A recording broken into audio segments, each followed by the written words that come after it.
வாங்க, டாக்டர் என்ன சொன்னாரு? பயப்படுற மாதிரி ஒண்ணும் இல்லையே. இல்லை இல்லை, கண்ணாடி போட்டுக்கிட்டு நல்லா ட்ரெஸ் பண்ணிட்டு நல்லா சிவப்பு கலர்ல இருந்தாரு. அவரை பார்த்து நான் ஏன் பயப்படணும்? அட, உங்க உடம்புக்கு பயப்படுற மாதிரி ஒண்ணும் இல்லைன்னு கேட்டேன். அப்படி தெளிவா கேளு. ஏன்டி யாருமே தெளிவா பேச மாட்டேங்கிறீங்க? எனக்கு ஒன்றும் இல்லை, அவர் தான் அட்மிட் ஆகிற நிலைமைக்கு போயிட்டாரு. என்னங்க சொல்றீங்க? சரி, அதை விட இன்னைக்கு என்ன சமையல்? வாசல தூக்கலா இருக்கு. உங்க சொந்தக்காரங்க யாராவது வராங்களா? அதான் என் தம்பி வரான், அதான் வான்கோழி பிரியாணி செஞ்சேன். எனக்கு வயிற்று வலி, அவனுக்கு வான்கோழி பிரியாணியா? சரி சரி, பாயசம் கொதிக்கும் போது கொஞ்சம் ஏலம் போட்டு இறக்குங்க. நான் போய் அப்பளம் பொரிச்சிட்டு வந்துடுறேன். செண்பகமே செண்பகமே தென் பொதிகை சந்தனமே.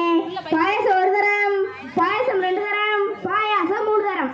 என்னங்க ஊரே கூப்பிட்டு ஏலம் போடுறீங்க? நம்ம வீட்டுல பாயசம் செய்யறது ஊருக்கே தெரியணுமா? அட, நீ தானே ஏலம் போட்டு இறக்க சொன்ன. அட கடவுளே, நுனிக்க வச்ச ஏலக்காய் போட்டு இறக்க சொன்ன. அப்படி தெளிவா சொல்லலாம்ல. ராமா, எப்படியாவது இவரை தெளிய வச்சிருப்பா. வணக்கம் மாமா, நல்லா இருக்கீங்களா? மாப்பிள்ள, நான் ரொம்ப தெளிவா இருக்கேன். உங்க அக்கா தான் கொஞ்சம் தெளிவே இல்லை, எதையுமே தெளிவா பேச மாட்டேங்கிறான். ஆமா மாமா, என் ஃப்ரெண்ட்ஸ் எல்லாம் உங்களை தெளிய தோமாசுங்கிறாங்க மாமா. அப்புறம் மாமா, டீ கடையில எப்படி ஓடுது? என்னது ஓடுதா? காலையில தானே பார்த்துட்டு வந்தேன், அதே இடத்துல இருந்துச்சு. இரு நான் போய் பார்த்துட்டு வரேன். அட, அது இல்ல மாமா, டீ கடையில வியாபாரம் எப்படி ஓடுதுன்னு கேட்டேன். மாப்பிள்ள, நீயாவது கொஞ்சம் தெளிவா பேசு. சரிங்க மாமா. சார் வணக்கம் சார். வணக்கம் சார், சொல்லுங்க, சேவை எதுவும் பண்ணுமா? ஓ, உள்ளே சலூன் கடையெல்லாம் வச்சிருக்கீங்களா? பரவாயில்ல, நான் காலையிலே பண்ணிட்டேன். அந்த பாருங்க, நல்லா பண்ணிட்டேன். நல்லாவே காலையிலேவா? ஆமா சார், காலையிலே தான். உங்களுக்கு என்ன வேணும்? இங்க வெளியே போர்டுல தங்க நகையின் பேர்ல கடன் தரதா போட்டிருக்கு சார். சரி, உங்களுக்கு எத்தனை பவுன்? அது எவ்வளவு வேணாலும் இருக்கலாம் சார். விவரமா சொன்னா தானே நானே ஏதாவது செய்ய. ஒரு பேப்பர் கொடுங்க சார்.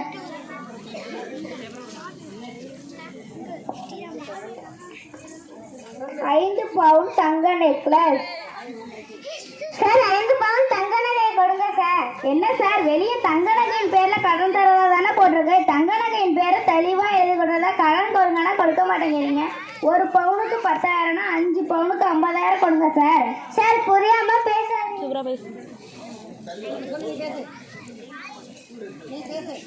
சார், புரியாம பேசுறீங்க சார். நகையை கொண்டு வந்தாதான் எடை பார்த்து பணம் தர முடியும்.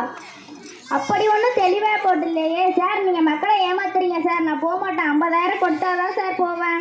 ஏசப்பா, இப்படி இருக்கு வந்து மாட்டிருக்கேன். இதை எப்படியாவது சமாளிக்கணும்.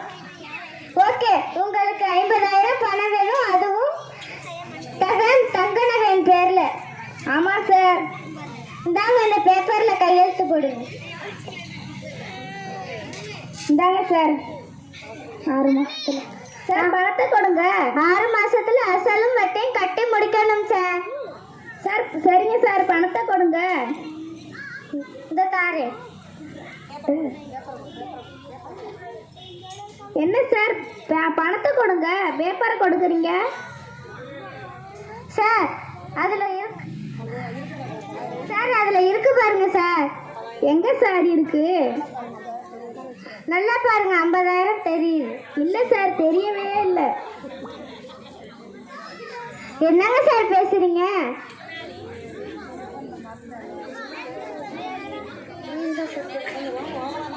நம்ம கொஞ்சம் ஓவரா தான் போயிட்டோமோ.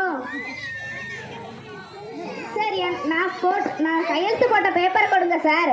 சார், நீங்க அசலும் வட்டி கட்டி முடிச்சுட்டு தான் சார் நீங்க பேப்பரை வாங்க முடியும். சார், நான் இனிமேல் தெளிவாக இருப்பேன் சார். வீட்டுக்கு நடந்த சூழலுக்கு எல்லாம் வீட்டுக்கு ரொம்ப தெளிவாக இருப்பேன் சார். சூழலுக்கு எதிராக மாதிரி புரிஞ்சுக்கிட்டு நடந்துப்பேன் சார்.